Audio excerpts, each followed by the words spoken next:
नमस्कार, आप देख रहे हैं उदयपुर न्यूज। आपके साथ मैं हूं कृतिका चौबीसा। खबरों को विस्तार से जानेंगे। फिलहाल एक नजर अब तक की तमाम बड़ी खबरों पर। उदयपुर पुलिस की नजरों से बच नहीं पाए देश भर में 350 वारदातें करने वाले नकबजन। सीसीटीवी में दिखी कार और हुलिये के आधार पर पकड़ में आए 12 बने शातिर चोर।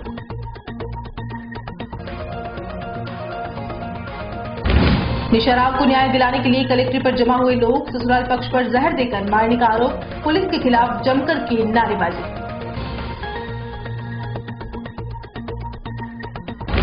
98 वर्षीय महिला को बेघर करने के मामले में कुंतीलाल जैन ने दी अपनी प्रतिक्रिया। शहर में फिर हुई उदयपुर न्यूज की भारी प्रशंसा। और स्मार्ट सिटी के काम ने पकड़ी तेजी। जीर्णोद्धार के बाद निखरने लगा चांदपोल गेट।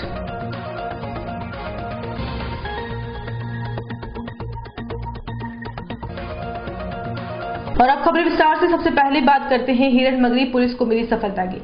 उदयपुर की हिरणमगरी थाना पुलिस ने एक बड़ी सफलता को हासिल करते हुए चोर गिरोह का पर्दाफाश किया है। चोरों ने 350 से ज्यादा वारदातें देश भर में करना कबूल किया है। इस गिरोह में एक वृद्ध भी शामिल है जो बीमार होने का नाटक करता था और ये लोग कॉलोनियों में डॉक्टर को ढूंढते ढूंढते जाते और मौका देखकर वारदात को अंजाम दे देते।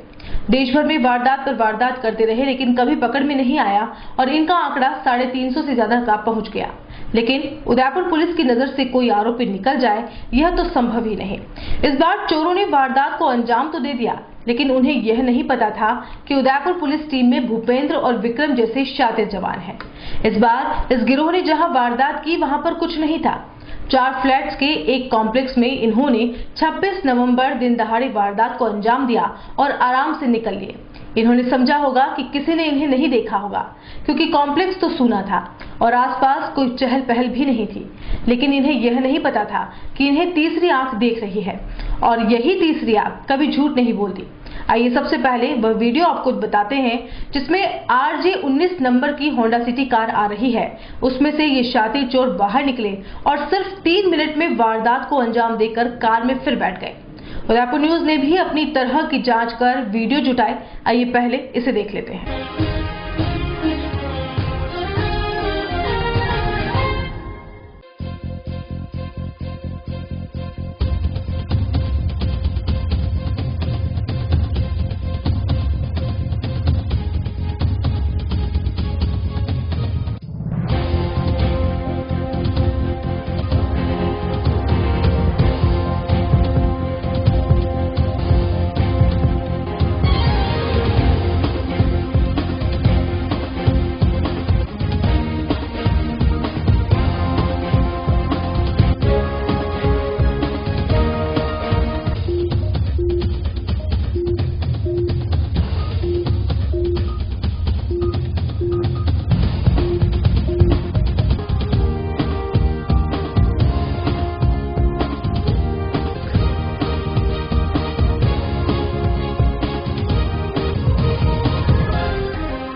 तो देखा आपने चोरों के अंदाज को। महज 3 मिनट में 3 फ्लैट्स पर हाथ साफ कर रफू चक्कर हो गए। लेकिन उदयपुर पुलिस ने एक बड़ी उपलब्धि हासिल करते हुए अंतर्राज्यीय नकबजनी गिरोह की गैंग का पर्दाफाश किया है। जिला पुलिस अधीक्षक कैलाश चंद्र बिश्नोई ने सोमवार को प्रेस वार्ता के दौरान बताया कि हिरणमगरी थाना पुलिस ने पिछले दिनों शहर में हुई नकबजनी की वारदात का पटाक्षेप करते हुए एक गैंग के मुख्य सरगना सहित 4 अभियुक्तों को गिरफ्तार किया है जिनके खिलाफ 350 नकबजनी की वारदातों का खुलासा हुआ है और करीब आधा किलो सोने के और 2.5 किलो चांदी के जेवरात बरामद हुए हैं। साथ ही 48,000 रुपए नकद और विदेशी करेंसी भी मिली है। श्री बिश्नोई ने बताया कि यह गैंग राज्य में अलग अलग जगह पर जाकर इस तरह की वारदात को अंजाम देती है और अपने साथ एक बुजुर्ग और बीमार व्यक्ति का हवाला देते हुए पोश इलाकों के फ्लैट में जाकर मदद की गुहार करती है। इस गैंग के अभियुक्तों द्वारा समय समय पर अपना हुलिया बदलकर अलग अलग स्थानों पर रैकी की जाती है। यह अपना हुलिया एक जैसा नहीं रखते। इनमें से कई अभियुक्तों ने नकली वीग भी लगा रखी है जिससे वारदात करने से पहले और वारदात करने के बाद ये किसी को पहचान में नहीं आ सके।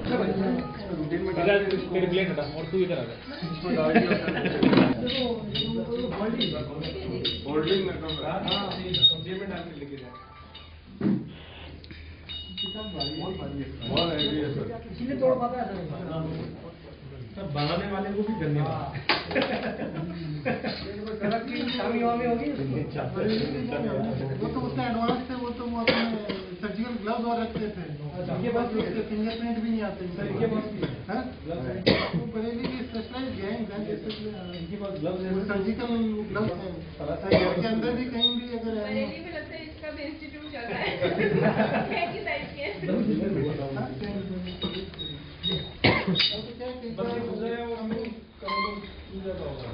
शटर वटर सब तोड़ रहे हैं, बहुत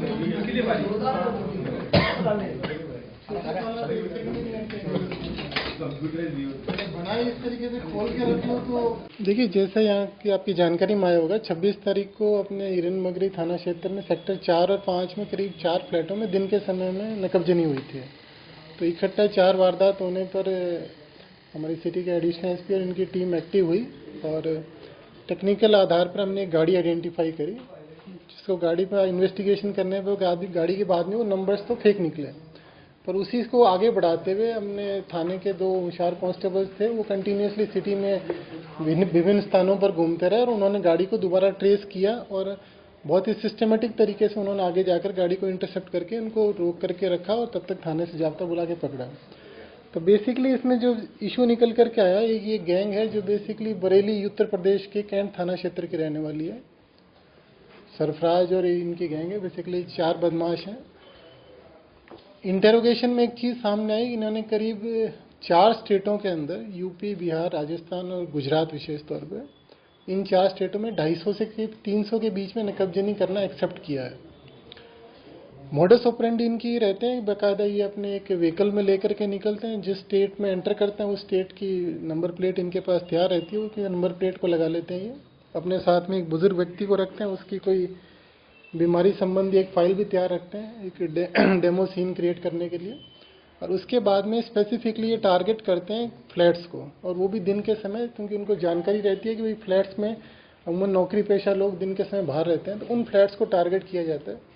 एक विशेष तौर पे इन्होंने अपने वहाँ बरेली से एक नकब बना रखा है, जिसको इमीडिएटली कोई भी लॉक इनको तोड़ने में बड़ी आसानी रहती है, अभी आपको दिखाएंगे वो लॉक। तो ये इनका टारगेट ग्रुप रहता है और फिर इकट्ठी ही वारदातें करते हैं। जैसे जयपुर में जवाहर नगर में करी, तो एक ही दिन में करीब 25 फ्लैट्स में करी इन्होंने, और करके फिर इमीडिएटली अपनी गाड़ी से ये लोग बाहर निकल जाते हैं। माल को वापस यूपी में या बरेली या मेरठ में ये लोग डिस्पोज करते हैं, और इनके चारों का आपस में परसेंटेज फिक्स है इनके बाद कि इसको इतना परसेंटेज मिलेगा, इसको इतना परसेंटेज मिलेगा। इस तरीके से ये बेसिकली इंटरस्टेट गैंग है, क्रिमिनल गैंग, जिसमें हमारे 2 कांस्टेबल्स की बहुत अच्छी भूमिका रही है इसमें, उपेंद्र और विक्रम के। उनको हम सम्मानित भी करेंगे पुलिस मुख्यालय लेवल पे लिख करके। सर ये बात नहीं, जैसे मैंने बताया कि बेसिकली ये 4 लोग हैं, इसके अंदर एक आदमी वे बुजुर्ग साथी रखते हैं, जिसका हार्ट संबंधी या कोई एक रोग की एक फाइल तैयार करके रखते हैं। जैसे किसी पर्टिकुलर सोसाइटी में घुसे, वहाँ पे जानकारी रहती है, अमूमन एक आध डॉक्टर तो रहता ही है सोसाइटी में, तो कहते हैं हमको फलाना डॉक्टर साहब को इसका दिखाना। इस तरीके से ये एंट्री ले लेते हैं वहाँ पे।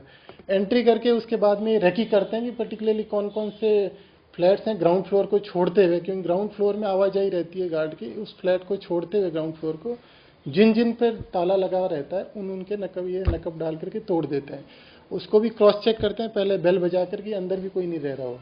तो काफ़ी फुल प्रूफ सिस्टम इन्होंने बना रखा है। और वारदात करने के इमीडिएटली बाद में, चूंकि ये सिटी के किसी लोकल C क्लास कैटेगरी के होटल में रुकते हैं और वहीं से फिर इमीडिएटली सिटी छोड़ देते हैं।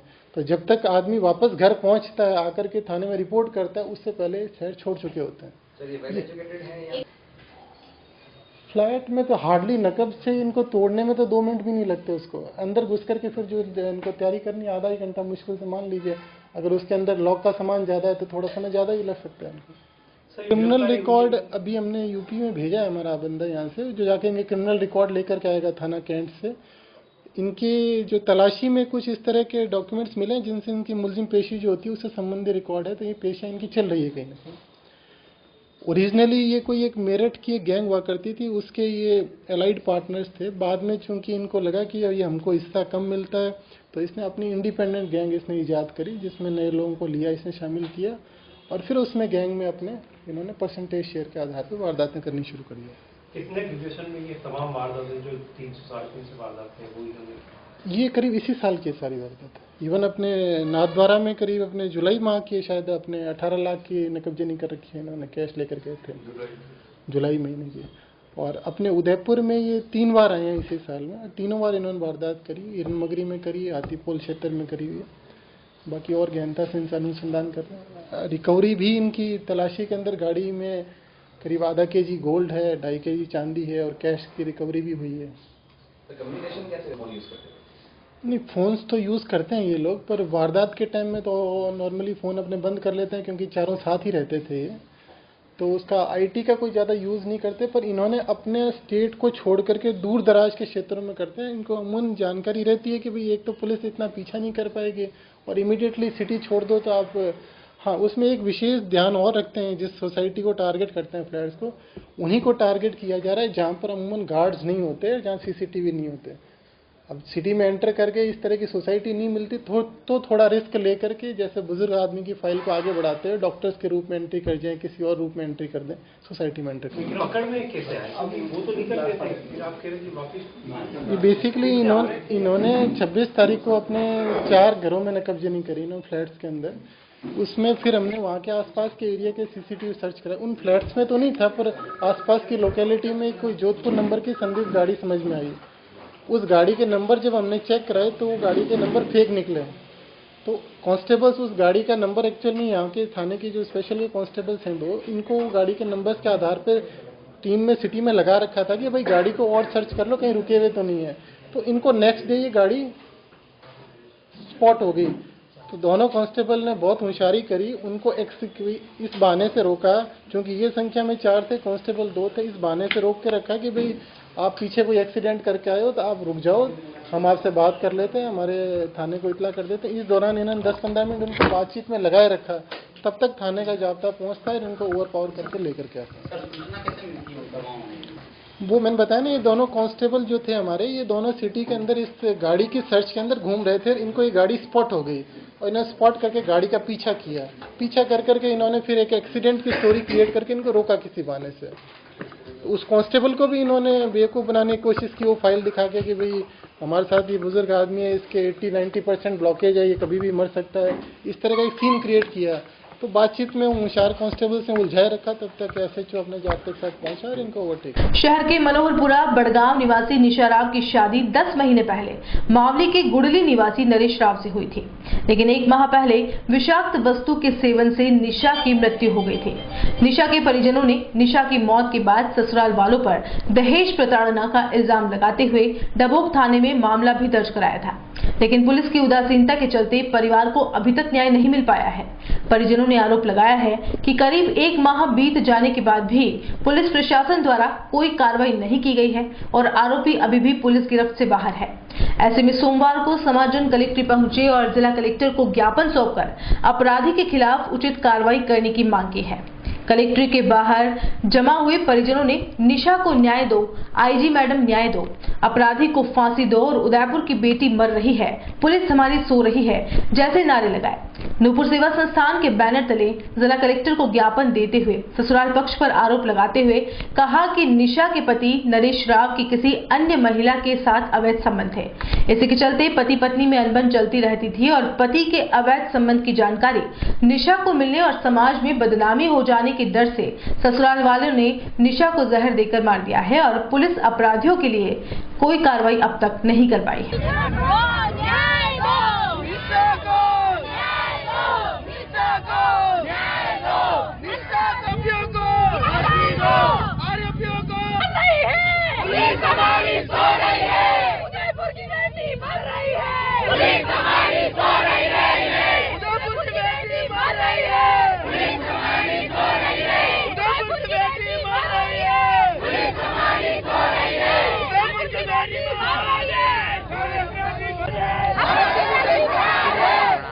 और मेरी बहन की शादी 26 जनवरी को हुई थी। 3 महीने बाद हमें ये पता चला, हमारी बहन ने बोला कि उसके पति का किसी से अवैध संबंध है। तो बोला, उसको मैं लेके आ गया। 1 महीने तक मैंने अपने घर पे रखा। फिर उसके परिवार वाला है योगेश राव और क्या नाम है, भगवती लाल राव, दिलवाड़ा निवासी, और उनके सासी जी मोहनी भाई, वो तीनों आए, हमें समझाइश करके और लेके गए। फिर इनके घर में डेथ हो गई थी, तो डेथ होने के बाद हम इसको लेके नहीं आ पाए। और जब हम लेने जाने वाले थे तो शाम को बात हुई, हम निशा को लेने आ रहे सुबह, तो अगले दिन वो इसको यहाँ लेके आ गए। और जिस समय हॉस्पिटल में ये लेके आए थे सिर्फ सांसें चल रही थी, मतलब मरी हुई थी। और डॉक्टर साहब ने मना कर दिया था, इसका इलाज कराने का कोई मतलब नहीं है सर, पॉइजन आ रहा है, बाकी पुलिस जांच करे। वो मुझे बार बार हर बात फोन करके बताती थी कि उसकी सास बार बार उससे ये कहती है कि मेरे को मशीन नहीं दी, ये नहीं दी, तेरी 18,000 की नौकरी थी, तेरी माँ ने तुझे इतना अच्छा दहेज नहीं दिया और ये नहीं दिया। और वो किसी प्रेमिका के साथ उसके अवैध संबंध थे, ये लोग सारे जानते थे। और ये इन दोनों का ये था कि इसकी आर्थिक परिस्थिति खराब है और इनसे दहेज मांगेंगे तो ये दहेज दे नहीं पाएंगे। बार बार वो लड़का परेशान करता था और उस लड़की के साथ बबर कुंवर उस लड़की का नाम है, और उस लड़की के साथ मिलकर इसको निशा को डराते थे। और वो नरेश कहता था कि तू तेरे घर से मशीन नहीं लाई, ये नहीं लाई, ताकि वो सोचते थे कि इससे ज्यादा दहेज की मांग करेंगे, ये आर्थिक परिस्थिति खराब है इनकी तो ये घर छोड़ के चली जाएगी। दहेज से इसको बहुत परेशान करते थे उस लड़की के साथ मिलकर। और घर वाले सब इस बात को जानते थे कि बबर कुंवर के साथ इसका अवैध संबंध है। और ये सब मिलकर निशा पर दहेज के लिए टॉर्चर करते थे बार बार कि निशा की इतनी बिग बाजार में वो जॉब करती थी सर, 18,000 उसकी सैलरी थी, तो वो भी गायब है। और जिससे अवैध संबंध था उनके घर वालों का सबका उनसे लिंक था और सारे घर वाले जो थे उनसे मिले हुए थे और वो उससे दहेज की मांग करते थे बार बार। और इस बात पे जब वो उनको कहती थी कि आप उस लड़की से अवैध संबंध क्यों रख रहे हो, तो वो यूँ कहते थे कि तू तेरे घर से मशीन ला, तू फालतू बातों पे ध्यान मत कर। और मेरे ससुर जी का बेरूलाल जी है, उनको मैंने बार बार अभी मैं यूँ चाह रही हूँ कि जो अपराधी फरार है नरेश राव, 6 दिन से उदयपुर पुलिस हम डबोक थाने में भी गए और फिर भी हमारे किसी ने गिरफ्तार नहीं किया। और हमको बार बार यूँ बोल रहे कि आप अपनी गवाही उतारो, तो हम गरीब लोग गवाही उतारेंगे पहले तो हमारे सारे बयान। आर्थिक परिस्थिति हमारी इतनी मजबूत नहीं है कि हम इतने महंगा वकील कर सके। मेरी माँ विधवा है, मेरी बहन 3 महीने की थी तब मेरे पापा की डेथ हो गई थी, तो अब हम दहेज कहाँ से लाए और हम उनसे कैसे लड़े। 3 साल की थी, मेरी बुआ विडो हो गई थी सर, उसने इसको कैसे बड़ा किया होगा उस बच्ची को, शादी तीसरे घर में गई थी, उस बच्ची की भावना समझो सर। वो मामा के पास जाती, माँ के पास जाती या किसके पास जाती सर, उसने माँ बाप की इज्जत रखने के लिए मेरी माँ किसी के सामने हाथ नहीं जोड़े, इसलिए उस ससुराल से नहीं आई सर।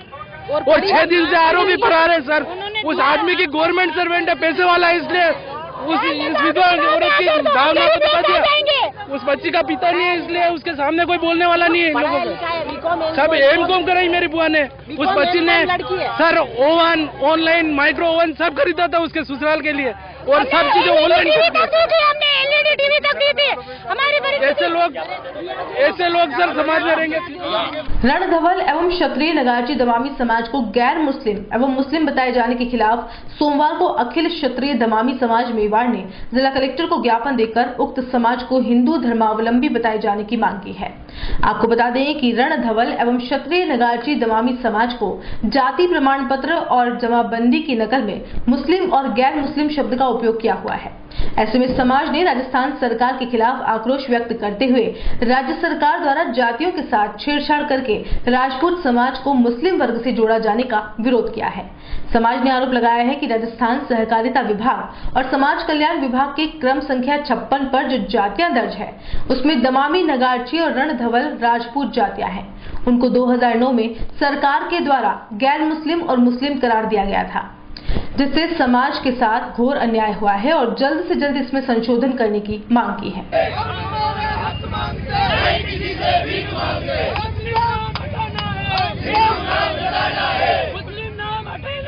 विषय ये है कि हमारे जो समाज है दमामी, नगार्ची एवं रणधवल राजपूत समाज, जिनको हम हिंदू समाज के हैं, सारे रीति रिवाज हमारे हिंदू धर्म के अनुसार है, हमारी सारी खान पीन रहन सहन सभी हिंदू धर्मावली से संबंधित है। लेकिन सन 2009 से सरकार के द्वारा क्रम संख्या 56 पर जो दर्ज जातियां हैं उसको हमारे समाज को गैर मुस्लिम एवं मुस्लिम करार दे दिया, जो हमारे समाज के साथ घोर अन्याय है। तो हम सरकार से अपेक्षा करते हैं, सरकार से अनुरोध करते हैं कि हमारा समाज जो पूर्वोत्तर था, जो हम ओबीसी कैटेगरी हिंदू वर्ग के अंदर थे, हमें वही हिंदू वर्ग चाहिए और हम हिंदू हैं और हमारा हिंदू क्षत्रिय राजवंशी समाज से संबंधित है। तो हमें न्याय चाहिए सरकार के द्वारा। और अगर हमको न्याय नहीं मिलता है, क्योंकि विगत 5 सालों से हम संघर्षित हैं और फिर भी हमें न्याय मिला, तो जो भी हमारे द्वारा समाज के द्वारा सरकार के साथ या हम हड़ताल करेंगे, जुलूस करेंगे, उसकी सारी जिम्मेदार सरकार होगी। क्योंकि हमें न्याय चाहिए और हम न्याय के लिए खड़े हैं। और अभी तक हम निरंतर शांति प्रयास कर रहे हैं और शांति के द्वारा ही हम ज्ञापन दे रहे हैं, लेकिन अभी तक सरकार हमारी सुनवाई नहीं कर रही है। इसलिए हम सरकार से अपेक्षा करते हैं, राज्य सरकार से अपेक्षा करते हैं, माननीय मुख्यमंत्री महोदय, राष्ट्रपति महोदय, प्रधानमंत्री महोदय, जितने भी सरकारी विभाग है, सारे से अपेक्षा करते हैं कि हमारे समाज के साथ न्याय करें। हमें हिंदू वर्ग चाहिए, हम हिंदू हैं और हमारे सारे हिंदू धर्मावलंबी है, तो हमें आप सभी सहयोग करें।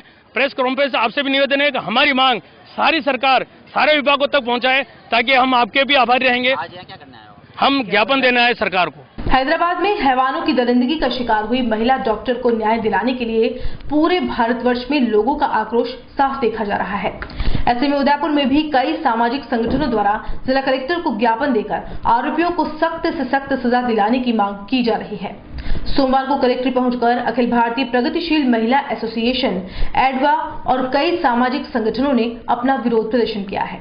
यह विरोध प्रदर्शन अपराधियों को कड़ी सजा दिलाने का नहीं, बल्कि पुलिस गिरफ्त में आए अपराधियों को धर्म में बांटने का था। मोहनलाल सुखाड़िया यूनिवर्सिटी की सुधा चौधरी ने बताया कि जिन आरोपियों को गिरफ्तार किया है, उन्हें हिंदू या मुस्लिम ना बताकर सिर्फ आरोपी ही कहा जाए, क्योंकि आरोपी की कोई जाति नहीं, धर्म नहीं होता। इसी के साथ अपराधी को अपराधी की श्रेणी में ही रखे जाने की मांग की है। चौधरी का कहना है कि चाहे अपराधी किसी भी संप्रदाय का हो, उसे धर्म और जातियों में बांट कर न देखें, अपराधियों की श्रेणी में ही रखें।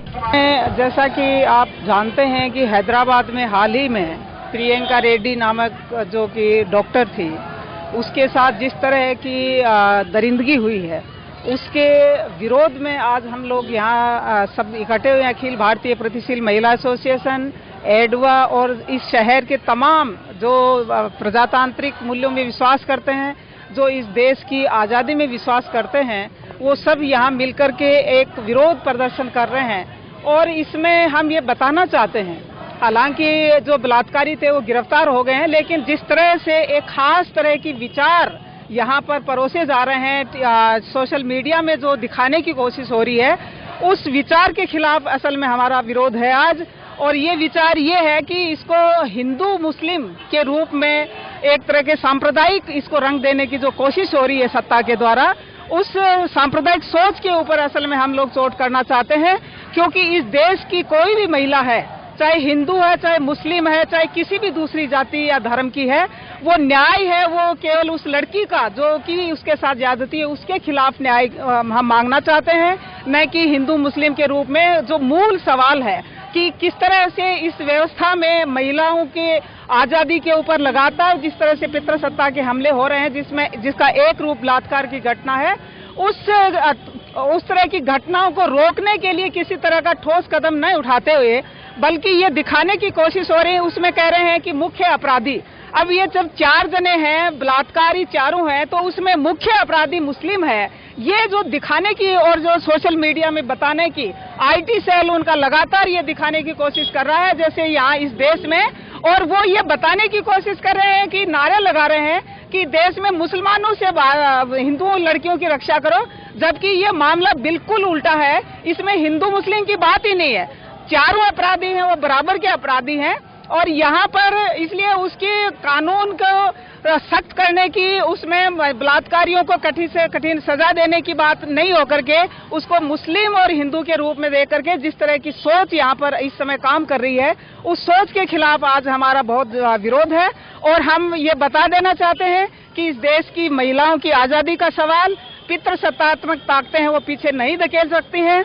महिलाओं की आज़ादी के सवालों को लगातार संस्कारों संस्कृति के नाम पर कुचल रहे हैं, दबा रहे हैं, उसके खिलाफ हम लोग यहाँ आज खड़े हुए। और यहाँ रुकेंगे एक ब्रेक के लिए, आप देखते रहिए उदयपुर न्यूज। प्रकृति की गोद में बसा Ananta multi and super speciality hospital आपातकालीन सेवा एवं CT MRI सुविधा के साथ सर्वोत्तम इलाज एवं देखभाल, जो देती है आपको एक विश्वास बेहतर जिंदगी का। जनरल OPD निशुल्क, मोतियाबिंद के निशुल्क ऑपरेशन, मेल लेंस सहित निशुल्क एवं सबसे बढ़कर भामाशाह स्वास्थ्य बीमा योजना के अंतर्गत अधिकृत हॉस्पिटल, क्योंकि अब इलाज का खर्च नहीं, कल की फिक्र नहीं, आपके विश्वास एवं मुस्कान पे खरा उतरना ही हमारा ध्येय। Ananta institute of medical science and research centre, Ananta Gram, NH 8, तहसील नाद्वारा, राजसमंद। कॉल 1800 300 00023।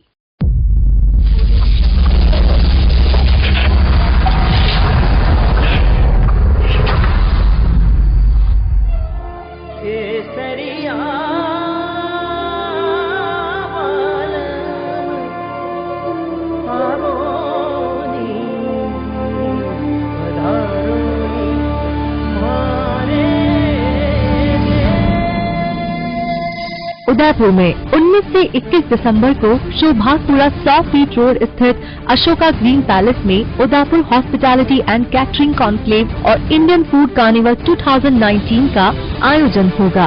ये कॉन्क्लेव मुख्य आयोजक इंडिया 2020 एग्जीबिशन, सह आयोजक Lakshmi publicity and digital HNH 2020 और M स्क्वायर की ओर से किया जा रहा है। इस कॉन्क्लेव और फूड कार्निवल से नई होटल के निर्माण, नई तरह के फूड का निर्माण और कैटरिंग में नई तकनीकों के उपयोग बढ़ेंगे, जिससे संपूर्ण उदयपुर को फायदा मिलेगा।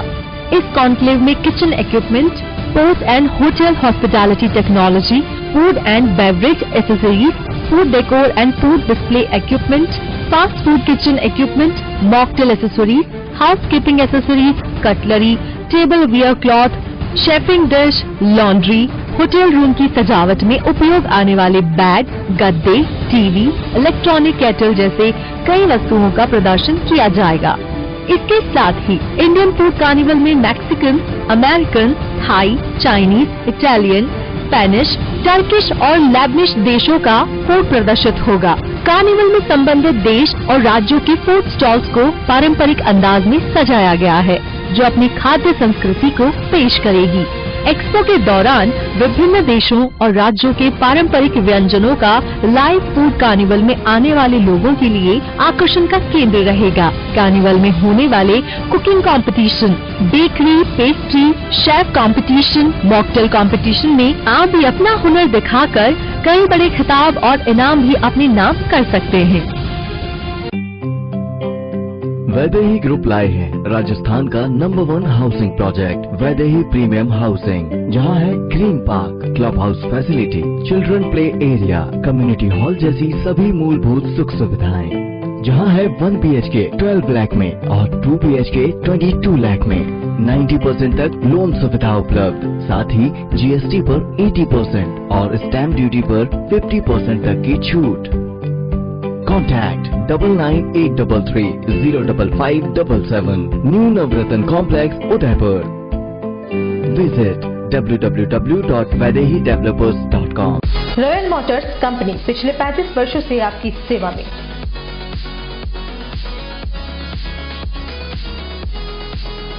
हीरो मोटोकॉर्प का सबसे बड़ा व विस्तृत शोरूम एवं वर्कशॉप,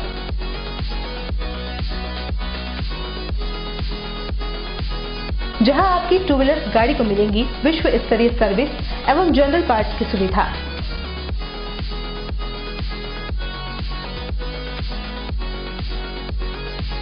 हीरो मोटोकॉर्प के सभी मॉडल सभी रंगों में उपलब्ध।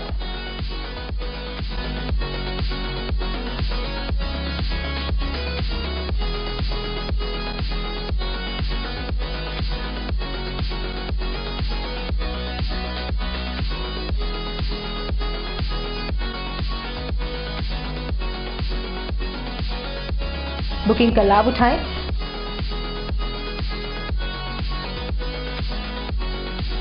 Royal Motors company 57 Panchwati Udaipur. Phone number 02942426-838। उस दिन तो मैं डर ही गई थी। रात के 1 बजे मैं कहाँ जाऊं? काफी भीड़ भी जमा हो गई थी। भीड़ में से किसी ने मुझे GBH ट्रोमा इमरजेंसी का कार्ड दिया। मैंने वहाँ फोन किया, सिर्फ एक कॉल करने से तुरंत एम्बुलेंस आ गई। वहाँ के डॉक्टर, नर्स और स्टाफ ने ऐसे संभाला कि मुझे कुछ पता ही नहीं चला। उफ पापा, क्या बोलूं।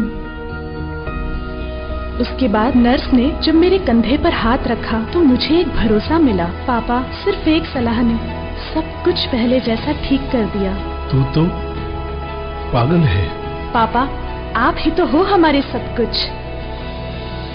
एक्सीडेंट, ट्रोमा या किसी भी इमरजेंसी में भरोसा कर सकते हैं सिर्फ NABH प्रमाणित GBH अमेरिकन हॉस्पिटल पर। जयपुर के बाद प्रदेश का एकमात्र NABH प्रमाणित हॉस्पिटल GBH अमेरिकन हॉस्पिटल, कोठी बाग, भट्ट जी की बाड़ी, उदयपुर। ब्रेक के बाद आपका स्वागत है। स्मार्ट सिटी के अंतर्गत ये कार्य सभी पोलों पर किया जाएगा और उन्हें अपने पुराने आकार और पुरानी सुंदरता के साथ दिखाया जाएगा। इस कार्य में प्रशिक्षित मजदूर काम कर रहे हैं और इंजीनियर्स की देखरेख में काम हो रहा है।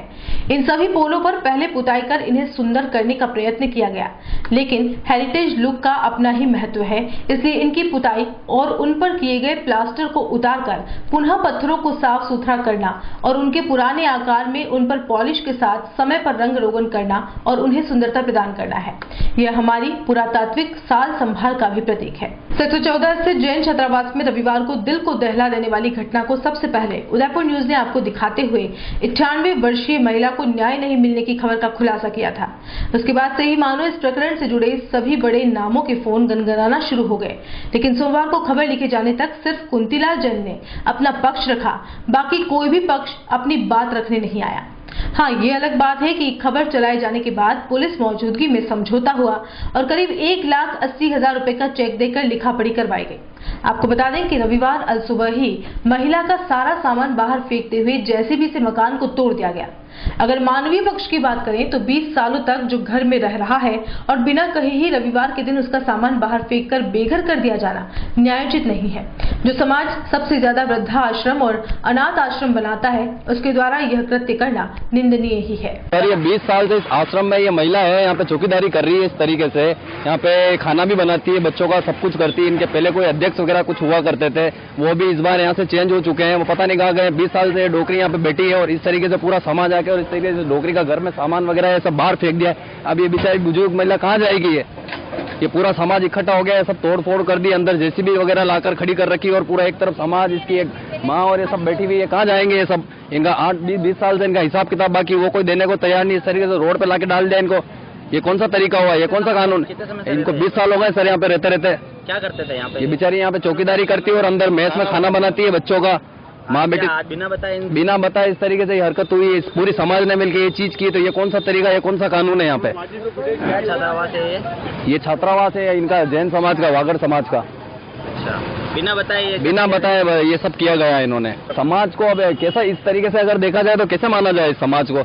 ये समाज है, जैन समाज है ये? इस तरीके की समाज होती है क्या? ये करती है कोई समाज ऐसे? मेरे को यहाँ काम पे रखा था 6,000 रुपए में। 10 साल से मैं यहाँ काम कर रही हूँ, मतलब काम ठीक है। क्या काम करते हो आप यहाँ पे? मैं चौकीदारी कर रही हूँ यहाँ पे। पहले खाना बनाती थी, फिर इन्हें खाना 6 साल से मैं चौकीदारी कर रही हूँ, ठीक है। और जब ये अध्यक्ष बदलते रहते हैं और आके मेरे को डराते रहते हैं कि मैं कहती हूँ पैसे दो, तो पैसे दे देना, खाली कर दूंगा, पैसे दे देगा, खाली कर दूंगा। और बिना पैसे और बिना मतलब वो मैंने अटक खाली काम पे गई और पीछे से मुझे खाली कर दिया धोखा देके। क्या, कहाँ गए थे आप? खाना बनाने गई थी मैं। और पीछे से घर तोड़ दिया? घर का तोड़ दिया। और ये यूँ कह रहे हैं कि आप पिछले 10 साल से यहाँ पे कोई काम नहीं कर रहे थे? काम कर, घर के अंदर रह रहे ना, काम कर रहे थे तभी तो रह रहे हो। हाँ, काम कर रहे तो ही रहने देता, तो कोई रहने देता कि घर में, किसी के घर में रहने देता? आप ही बताओ। जाके क्या कहा उन्होंने? अभी थाना वाला फैसला नहीं हुआ इधर, मतलब यूँ कह रहे थे हमारे उधर नहीं। आपको यहाँ से एक बार थाने भेज दिया और पीछे से हुआ है ना? हाँ, पीछे से इन्होंने हिसाब यूँ का बिना इन्फॉर्मेशन दिए। हाँ, अभी क्या चाहते हो आप? अब हम 6 साल का हिसाब बाकी है, हिसाब कर दो। हमारा जो भी मुआवजा हो रहा है 6 साल का हिसाब कर दो और हमारा ये जो जितना नुकसान हुआ इसकी भरपाई कर दो और हम खाली करने के लिए तैयार है। नहीं तो खाली तो हो गया है वो तो वैसे भी, लेकिन अभी आप कोई व्यवस्था है क्या? अभी कोई व्यवस्था नहीं है हमारे पास में। अचानक ही हो गया? यही रहते थे आप? हाँ, यही रहते थे 6 साल से। इस तरह से आप कहाँ थे जब ये तोड़ा? मैं भी नहीं था और ये भी नहीं थे। मेरी जो माँ है इनको धक्का धक्की करके और घर तोड़ दिया और सारा सामान निकाल दिया? सामान निकाल दिया। कटे घर आप रो? हाँ, कटे यूँ तो कटे रही है। ये क्या है वो पाड़ी यो वो पाट दी दो? हाँ, पाड़ी दी दो। कहीं क्यों आपने? आपने कहीं क्यों? सामान काली कटे जाओगा बे? आपका मिल लगेगा, ये मिल लगेगा। ठीक है, ये देखिए। उदयपुर न्यूज पर खबर दिखाए जाने के बाद इस हॉस्टल से जुड़े काफी लोगों के फोन आए, लेकिन कोई सामने नहीं आया। सिर्फ कुंतीलाल जैन ने अपनी बात रखते हुए विस्तार से जो कुछ बताया, आइए आपको भी सुना देते हैं। आपके चैनल का आभार व्यक्त करता हूं कि आपने कम से कम स्पष्ट स्थिति जानने के लिए मेरा वर्जन लेना उचित समझा। इसके लिए तो आपका आभार। मैं संक्षिप्त में बात कहूँगा, मगर पूर्ण रूप से बताऊँगा नहीं तो जनता को और आपको भी पता नहीं चलेगा। मैं आपको बहुत पीछे ले जाता हूँ।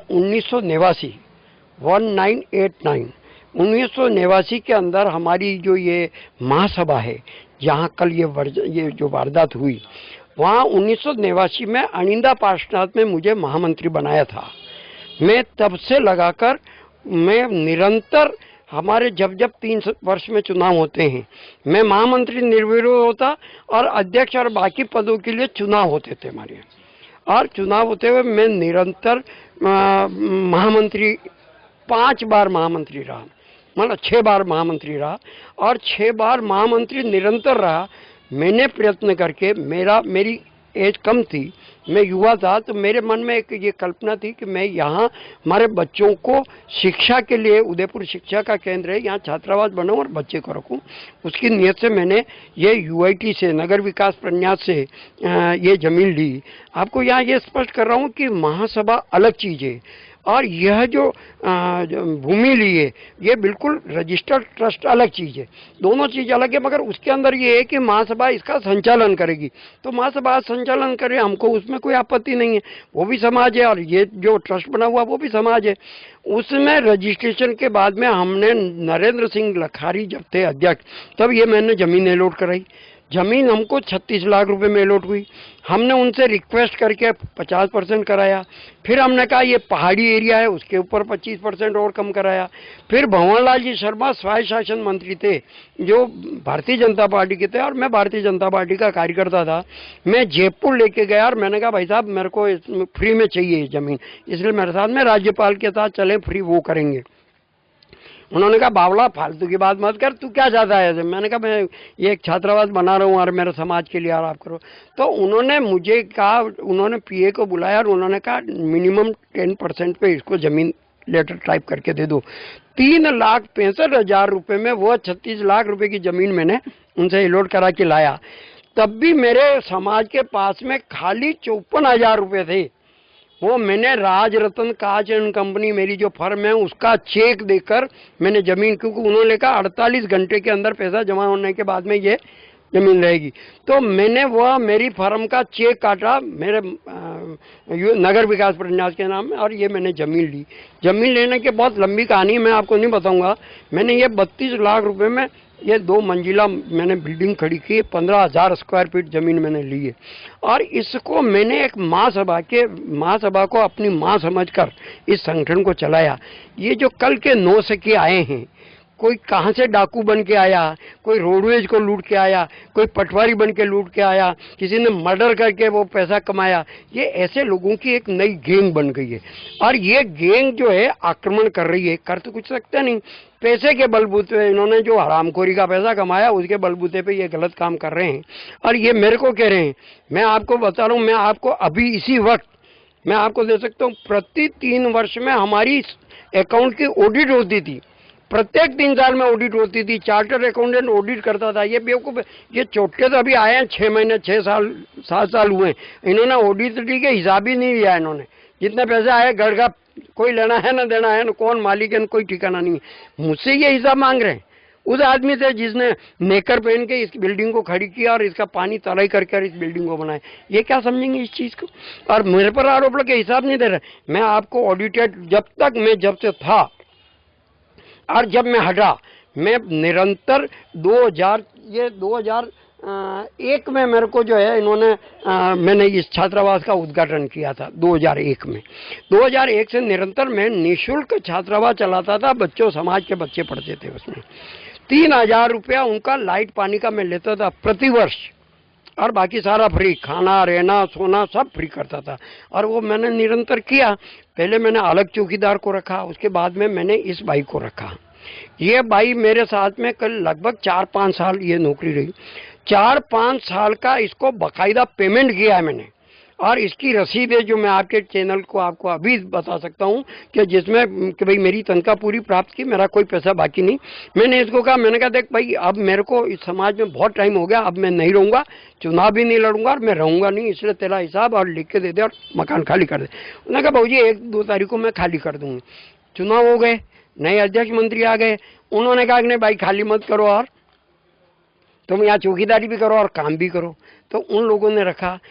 टिल तब से लगाकर अब तक उस महिला का, गरीब महिला का पैसा खा गए। काहे के जेल खिलाने के लायक है क्या ये लोग? इनको शर्म आनी चाहिए। जैसे बुढ़ी और गरीब महिला का, और ये क्या कहते हैं, कुंतीलाल जी ने इसको रोक रखा है। अरे कुंतीलाल जी रोकते, इनकी क्या औकात है? क्या सीआई मेरे कहने के बाद में महिला के साथ में न्याय नहीं करता क्या? मगर मैंने तो एक टेलीफोन नहीं किया। कारण क्या है? महासभा किसकी है? मेरी है, मेरी समाज की है। जिस महासभा को मैंने एड़ी से चोटी से लगाकर ऊपर तक बढ़ाया, इतनी बड़ी बिल्डिंग खड़ी की, ये तो चोटापन से कर रहे थे, ये रिश्वतखोरी कर रहे थे। इनका डाकू है, सस्पेंड हुए हैं, फर्जीवाड़ा किया हुआ इन लोगों ने। वो लोग तो उस समय थे ही नहीं। आज इन सब जनों ने कहा, मैं आपके चैनल के माध्यम से सिर्फ मेरे को एक बात का आक्रोश है।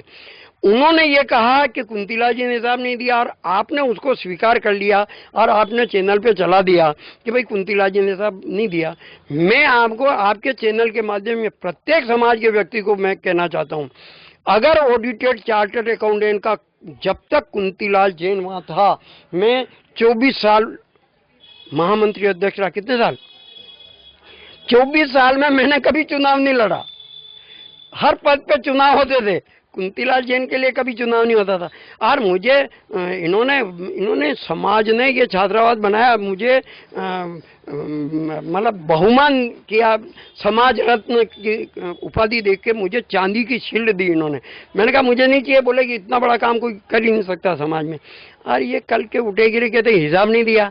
हिसाब मैं बताता हूँ, जो आवे, मगर इन उठेगिरियों को क्या हिसाब देवें? जो चोर लुटे लफंगे हैं, जिन्होंने आज दिन तक पैसा जनता का, गरीबों का करोड़ों रुपए पे कब्जा किया है, उन लोगों को हिसाब में किस बात का? सर, एक तरफ अहिंसा परमो धर्म समाज द्वारा कहा जाता है, और वहीं कई सारे वृद्धाश्रम भी हैं जो कि जैन समाज द्वारा बनाए गए हैं, हमारे समाज में हम देखते हैं। तो वहीं इस तरह की जो काम है वो भी एक तरफ जैन समाज कर रहा है, वहीं दूसरी ओर कल की जो तस्वीर थी कि एक वृद्ध महिला को घर के बाहर निकाल दिया गया, पहले उसकी कहीं व्यवस्था करवा देते हैं, उसके बाद। आप बिल्कुल 100% सही कह रहे हैं।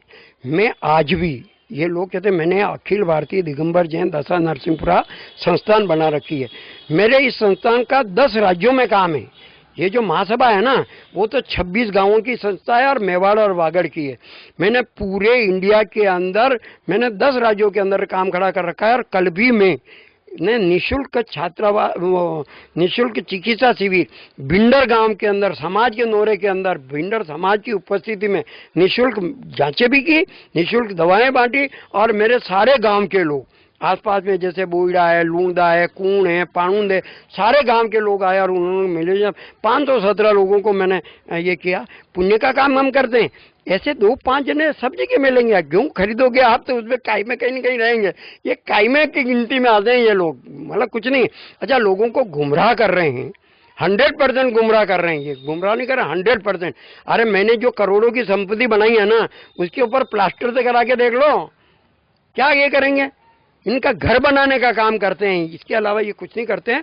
हम न्याय धर्म से चलते हैं। हमको जो दीक्षा शिक्षा मिली है, हम धर्म के अनुसार काम करते हैं। और ये मिच्छामी दुक्कड़म, और ये तो एक परंपरा है, मगर हम गरीबों की सेवा करना मेन बात है।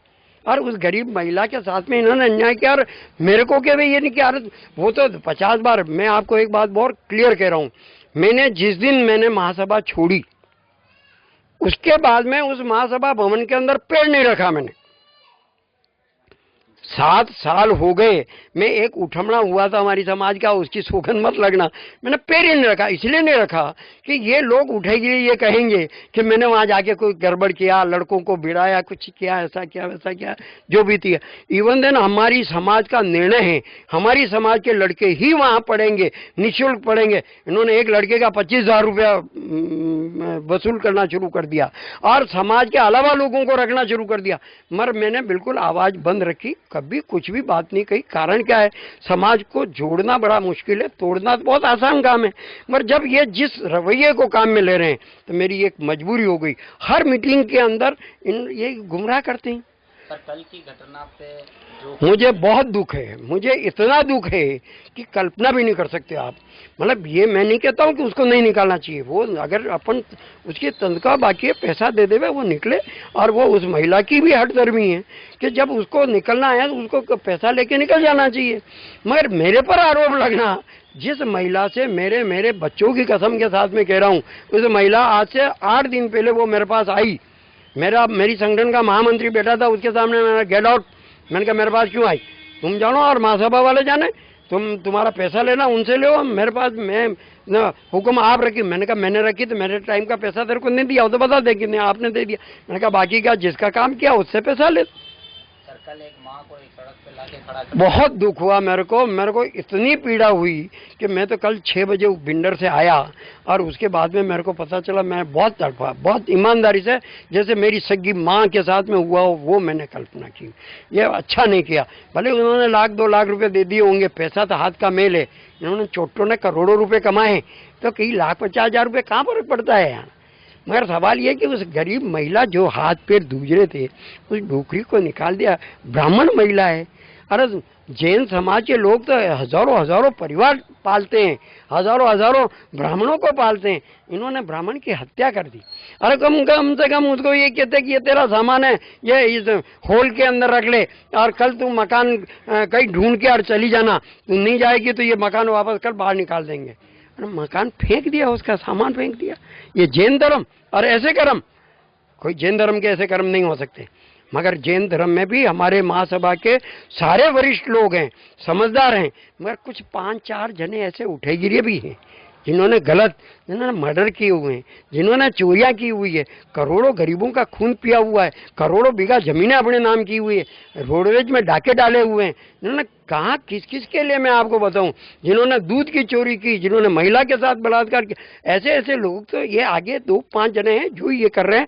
मेरा आपके चैनल से इतना ही निवेदन है, मुझे किसी के संबंध में कोई बात नहीं कहना, कल जो हुआ उसका मुझे बहुत अफसोस है। और दूसरा जो आपने ये बताया कि इन्होंने ये कहा कि अकाउंट नहीं दे रहे हैं, इनकी औकात है, इनको बताओ तो सही, कोई आवे अकाउंट लेने को, इसी की हिम्मत है तो आवे। और अकाउंट तो हर अकाउंट कौन रखता है, मैं 1 मिनट की बात आपसे, अकाउंट किसके पास रहता है? कैशियर के पास रहता है। हमारे संगठन का कैशियर है, हर 3 साल में कैशियर हर अधिवेशन के अंदर हिसाब रखता था, हर 3 साल में हर अलग अलग कैशियर बनते थे, वो रखता था, तो हिसाब तो उसके पास होना चाहिए। महामंत्री के पास में रिकॉर्ड होता है, महामंत्री जो बना इनको महामंत्री ने दिया है, कोषाध्यक्ष हिसाब देता, महामंत्री वो देता, और दोनों ने कोषाध्यक्ष उन्होंने दिया। इसके बावजूद भी मैं समाज का अध्यक्ष और महामंत्री रहा, मेरे पास भी उसकी फोटोकॉपियां सब मेरे पास भी है। मेरे से आके बात करो ना, आप बात करो ना। मेरा लाखों रुपए मैंने लगाया और मैंने लाखों लगाने, इनकी शक्ल नहीं देखी। कम से कम ऐसे झूठे आरोप लगा के समाज को तोड़ने का काम नहीं करें। महासभा के अंदर गिने चुने 5-10 आदमी हैं जो गलत हैं, बाकी पूरी महासभा के सज्जन लोग हैं। हमारे वागड़ के अंदर चले जाओ, मेवाड़ के अंदर चले जाओ, इतने भले आदमी हैं, उनको कोई लेना देना नहीं इन नवरी बातों से। ये कुछ लोग नए भील मुसलमान बने, वो 10 बार नमाज पढ़ रहे हैं। धन्यवाद, आपका बहुत बहुत आभार। अखिल राजस्थान राज्य कर्मचारी संयुक्त महासंघ की उदयपुर की जिला कार्यकारिणी का शपथ ग्रहण समारोह सोमवार को आयोजित हुआ। रेजिडेंसी स्कूल के सभागार में हुए इस समारोह में अखिल राजस्थान राज्य कर्मचारी संयुक्त महासंघ के प्रदेशाध्यक्ष गजेंद्र सिंह राठौड़ सहित कई लोग मौजूद रहे। शपथ ग्रहण समारोह में महासंघ के प्रदेशाध्यक्ष गजेंद्र सिंह राठौड़ ने नवनिर्वाचित कार्यकारिणी को शपथ दिलाई। वहीं इस मौके पर राज्य सरकार के खिलाफ कर्मचारियों ने अपना गुस्सा व्यक्त किया। शपथ ग्रहण समारोह के बाद अखिल राजस्थान राज्य कर्मचारी संयुक्त महासंघ के प्रदेशाध्यक्ष गजेंद्र सिंह राठौड़ ने बताया कि एक और राज्य सरकार कर्मचारियों के हितों पर कुठाराघात कर रही है, वहीं दूसरी ओर पेंशन योजना जो कि सरकार ने नई लागू की है, उससे कर्मचारियों को भारी परेशानी का सामना करना पड़ रहा है। इतना ही नहीं, केंद्र सरकार की ओर से डीए बढ़ाए जाने के बाद भी राज्य सरकार नहीं बढ़ा रही है। हालांकि मेवाड़ की धरा से एक बार फिर सरकार को चेताया गया है और ये बताने की कोशिश की गई है कि कर्मचारियों के साथ कुठाराघात नहीं करें। अन्यथा कर्मचारी उग्र आंदोलन और अनिश्चितकालीन हड़ताल करेंगे, जिसकी जिम्मेदारी पूरी तरह से राज्य सरकार की होगी। आज कर्मचारी महासंघ एकीकृत का जो जयपुर में एक उदयपुर में जो शपथ ग्रहण समारोह रखा गया, नई कार्यकारिणी का गठन किया, जिलाध्यक्ष बने और जिले की कार्यकारिणी का शपथ ग्रहण समारोह, और राजस्थान की जो कर्मचारियों की समस्या है उनके बारे में आज हम सब कर्मचारियों ने बैठ के चर्चाएं की। और राजस्थान की सरकार ने जो केंद्र सरकार ने डीए दे दिया, उसके बावजूद भी राजस्थान सरकार ने अभी तक डीए की घोषणा ही नहीं की। दूसरी तरफ कर्मचारी सेवानिवृत्त हो रहे, उनकी कटौती की जा रही है। जो कर्मचारी इनिशियल स्टेज पे 2800 पे था और 18 साल बाद में 2800 था, 2013 में उनको 3600 पे दिया गया था, और उन्हीं कर्मचारियों का आज कटौती की जा रही है, वापस उनके एरियर से कटौती की जा रही है। क्योंकि कुछ संगठनों ने उस पर स्टे भी ले लिया, परंतु जो फिक्सेशन हो रहा है वो वापस नीचे की ग्रेड पे किया जा रहा है। तो राजस्थान सरकार को मैं मांग करता हूँ कि जो भी हमारे कर्मचारी है उनकी जो कटौती की जा रही है उनको तुरंत प्रभाव से बंद करें और सामंत कमेटी को लागू करें, और जो नई पेंशन योजना उसको पुरानी पेंशन योजना में तब्दील करें। इसी प्रकार संविदा पे अस्थायी कर्मचारी, उनकी जो संविदा कर्मचारियों के लिए गठित मंत्रिमंडल समिति से उनको भी स्थायी करने की जो रास्ता है वो साफ करें, जिससे कर्मचारियों को एक राहत की सांस ले। तो अगर राजस्थान सरकार ने समय रहते हमारे जो मांग पत्र है मुख्यमंत्री जी से हमने पिछले कई दिनों से मांग करते आए, पिछले हमने मंडे को जन सुनवाई में भी मुख्यमंत्री जी से कहा था कि डीए की घोषणा है, क्योंकि केंद्र सरकार और राज्य कर्मचारियों के बीच में स्पष्ट तौर से है कि जो भी केंद्र सरकार घोषणाएं करेगी वो राज्य सरकार उसी को हूबहू लागू करेगी। परंतु डीए की घोषणा एक बहुत बड़ी शर्म की बात है। राजस्थान सरकार जिसको डीए की घोषणा तुरंत 1 घंटे में करनी चाहिए, जो अभी तक आनाकानी कर रहे हैं, मैं समझता हूँ अगर ऐसा नहीं हुआ तो राजस्थान का कर्मचारी आने वाले समय में एक बहुत बड़ा आंदोलन करेगा। और चलते चलते एक नजर अब तक की हेडलाइंस पर। उदयपुर पुलिस की नजरों से बच नहीं पाए देश भर में 350 वारदातें करने वाले नकबजन। सीसीटीवी में दिखी कार और गोलियों के आधार पर पकड़ में आए बाला बने शातिर चोर।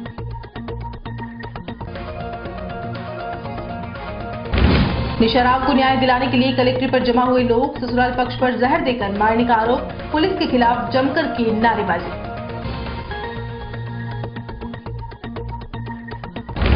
98 वर्षीय महिला को बेघर करने के मामले में कुंतीलाल जैन ने दी अपनी प्रतिक्रिया। शहर में फिर हुई उदयपुर न्यूज की भारी प्रशंसा। और स्मार्ट सिटी के काम ने पकड़ी तेजी, जीर्णोद्धार के बाद निखरने लगा चांदपोल गेट।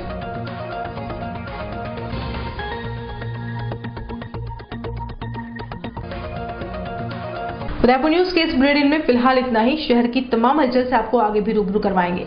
फिलहाल इजाजत दीजिए कृतिका चौबीसा को, और खबरों के लिए देखते रहिए उदयपुर न्यूज। नमस्कार।